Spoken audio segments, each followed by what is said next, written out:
he will be going to a different country today. He's going to be going to Costa Rica, and he will be doing a tour of about 7 countries and 30 plus days, and he will then come back to Mexico. But while he's doing that, I will be going to a different country, and I will fill you in more on that later on, not in this vlog, but in another vlog. We parted ways this morning, and it felt really strange. Like, I've been on my own a lot, especially when I first moved out of home. Moved out of home when I was 17, and I moved into a place I didn't know anybody. I didn't really try and make friends when I first moved out of home. I was very much just trying to, sort of, I guess, discover a little bit more about myself and get myself grounded a little bit and a little bit set up, for life as an adult. And I really enjoyed that. And there was some periods of time from between now and then where I was I wasn't with a partner, and I really enjoy my own company. I'm not someone who likes to, I don't feel like if a relationship was to end that I needed to be with another person instantly to complete me, fulfill me, or or I need them because I'm lacking some sort of skills and I need their skills to help me. Or do you get what I hope you get what I'm saying? So it was kind of strange though this morning leaving, and it was because we've been living together for a while now, and we've been traveling every day together, and then to spend this time apart, it felt different. And I was kind of going inside myself thinking like, is it because I don't want to be alone? And I'm like, no, it's not that. It's just it's a strange feeling, and can't really pinpoint the reason why, but I feel fine now, and I will see him again in a month or so.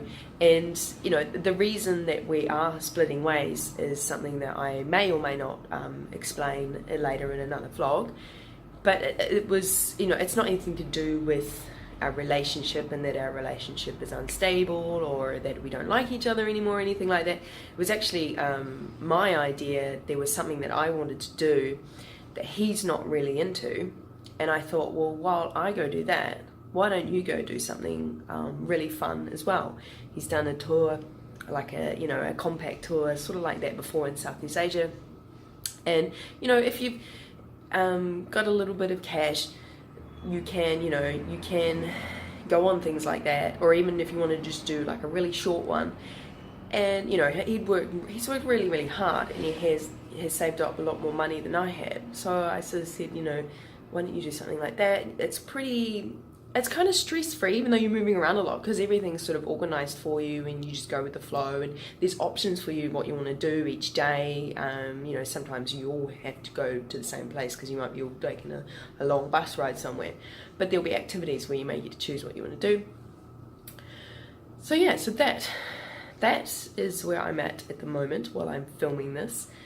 And so I'm just going to pack up my stuff, and I'm going to go to another Airbnb, but it's like a hostel, kind of like a family guest house style hostel. And it's way on the other side of Playa del Carmen, away from the beach, away from all of the shops and the touristy things.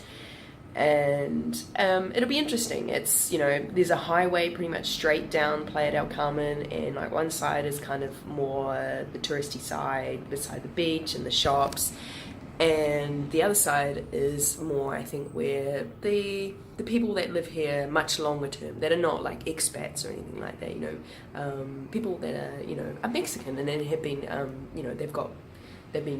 they've got family ties from Mexico for years and years and years back.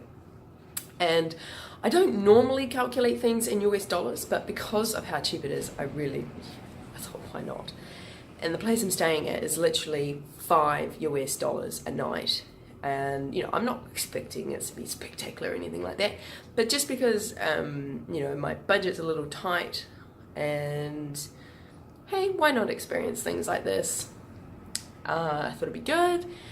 And I'm not a person to be afraid of traveling alone, or even though this is going to be my first time that I am traveling alone, on my own, of course, same thing, God.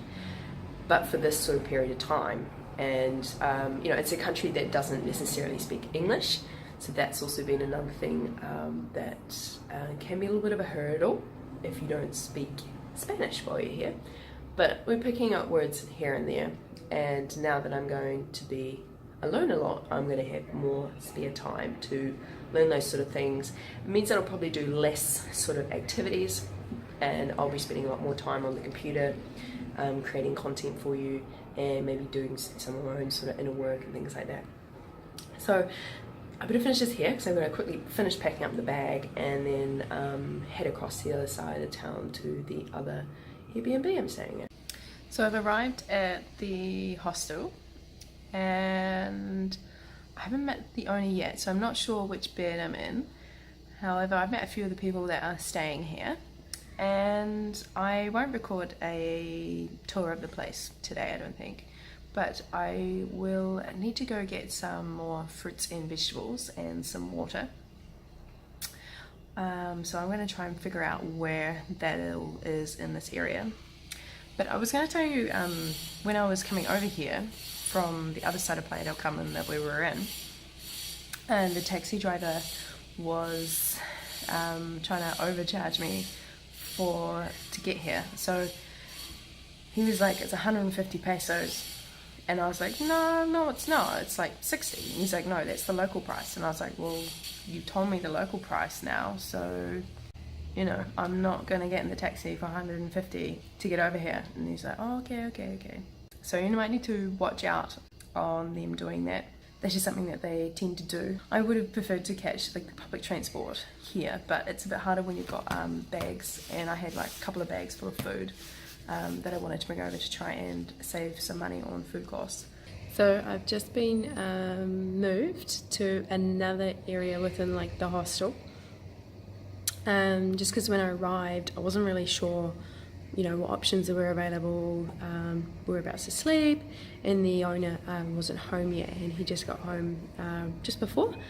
And I found out, because it's not quite high season while I'm here, while I'm at this place.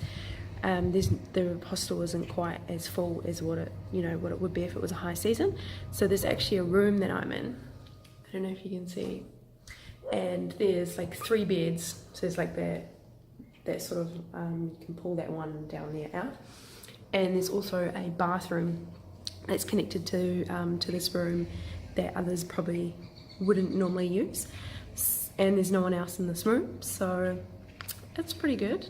You know, to be in a hostel for paying for, just for one bed, and you end up in a room with no one else in it. At this point in time, touch wood, that it could be like this the whole time I'm here, because that would be really, really cool. And so I've got basically the bathroom to myself, and then this whole room to myself until, someone else stays here or comes here. And I'm here for like 8 nights. So it's likely that there may be some other people come through and want to stay in here as well. But yeah, for now I'm going to be on the top of that bed just behind. And there's another one just down there that's on the ground.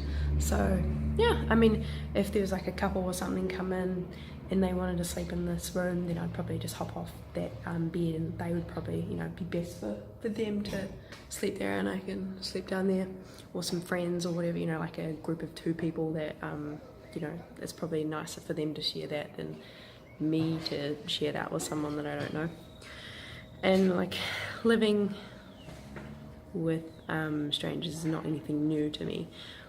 For a number of years, I'd say about 6 years at least. When after I left home, I stayed in a house, and the way it was set up is that you would rent per room, and you would share all the common areas, the bathroom, the laundry, and everything like that. But you'd have no control over who else lived in the other rooms. So it wasn't like you rented the whole place and then you decided, your mates or whatever, or your mates' mates would live there. So I ended up living with a lot of people, and I did a video talking about this years ago. So yeah, it was interesting. And so I guess like being in a hostel was almost a similar experience. And when I booked it, I was under the impression that there would be laundry facilities, like a washing machine. I'm not so sure if there actually is now that I'm here. I will ask the owner when I see him around, when he's got a spare moment. Otherwise it could be a bit of a mission to go get my washing cleaned.